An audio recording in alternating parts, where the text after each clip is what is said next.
So there's my 4 calisthenics movements. We've got 2 push, 2 pull for balance, because we don't want any muscle asymmetry, do we? No way, we can't be asymmetrical up in here. The first one has to be the pull-up / chin-up. I'll put them in the same exercise category. A bit cheeky there, but it's still a vertical pull. So much is known about this in terms of just working the whole back musculature. You got a lot of progression capacity there with weight added. You can go single arm with this exercise, and it just offers a lifetime of variation as well as ability to keep doing it long term, getting both muscle and strength depending on what rep range you're doing. Next up, let's go on to another calisthenics movement. It's probably going to be all calisthenics if you're cool with that. Handstand push-up, vertical press of calisthenics. It's essentially your replacement for a military press with barbells or dumbbells. I love it because you can use a wall with this exercise to take out any of that balance component. So if you're interested in hypertrophy and you want to use calisthenics, you can push this bad boy to failure and also beyond. What's cool is you gain control over your body. So if you're doing your handstands practice as well, you can do handstand push-ups freestanding, which is one of the most badass exercises to be able to defy gravity, move your body in space, and it opens up the doors to other exercises such as deficit handstand push-ups, 90-degree push-ups, all the crazy stuff you guys have seen on social media as well. Exercise number 3, I'm going to go with the front lever. A big part of exercise we enjoy are ones that we are naturally predisposed to being good at. So based on my limb length, I'm more of a puller than I am a pusher. It naturally comes a bit easier to me. So I had success early on with learning the front lever and just being able to hold your body horizontal and essentially look like there's been a still taken of you from the side, and you're just chilling there, holding that position. It once again looks really dominant as an exercise. And there is room as well to do this front lever beyond just isometrics. You can do a bodyweight pullover, essentially a front lever pull where you can start in a hang, you can pull yourself up, come back down. You want to go full range? You got it, mate. You can go all the way up to an inverted hang, come back down.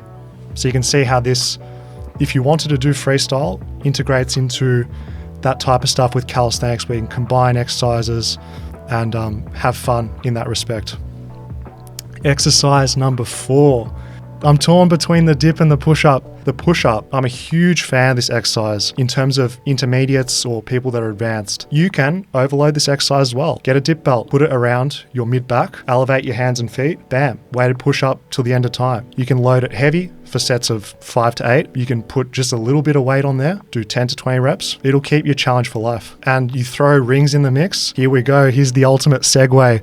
Rings plus calisthenics equals huge aesthetics. Feels absolutely great in your body because the rings move. You got more stability in there because you have to control yourself, which is missing from if you were to do purely machine press. The push-up as well, the added benefit that you're getting, the serratus anterior, because you're retracting to protraction. It just helps with overall shoulder health.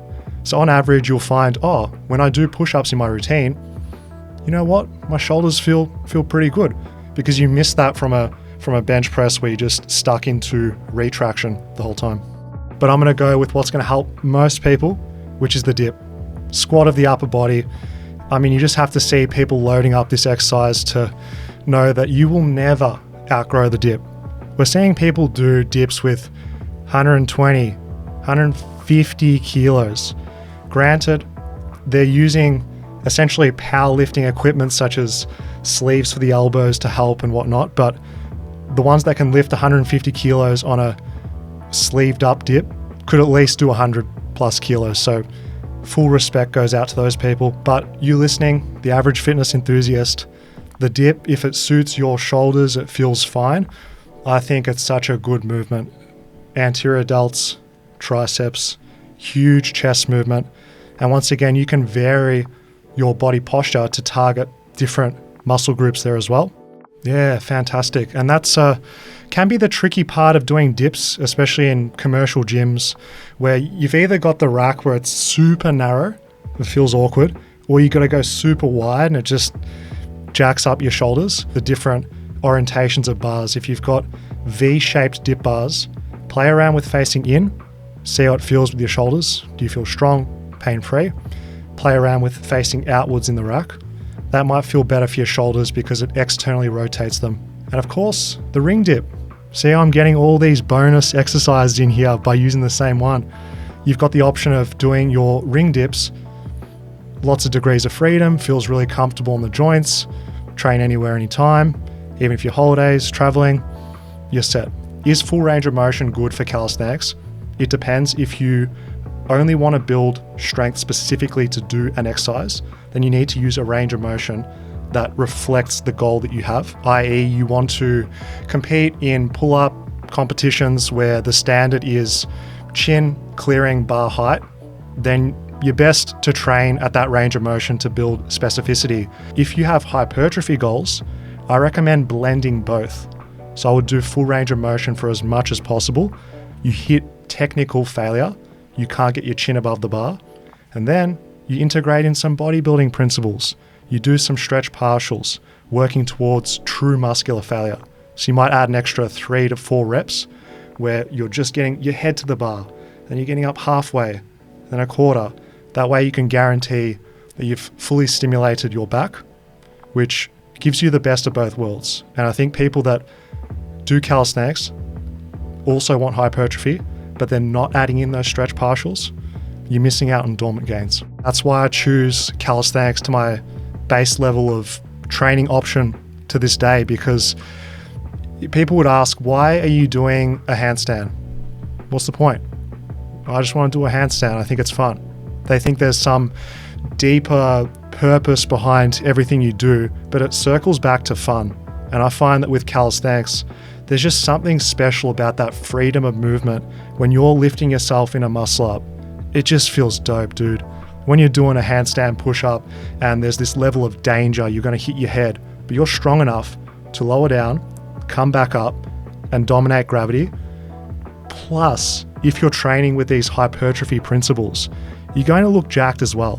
So you're going to be capable, aesthetic, and you're going to have fun with your training, which is just a combination for consistency and being essentially addicted in a good way to wanting to do your workouts. I find that there's rarely a calisthenics session where I'm dragging my feet, oh, here we go, I've got to do this again.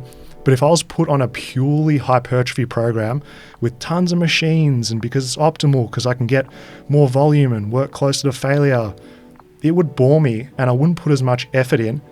I would slowly lose interest in what I'm doing, and that would be a big shame. Do you want to master calisthenics? Shop FitnessFAQs.com to become a bodyweight beast.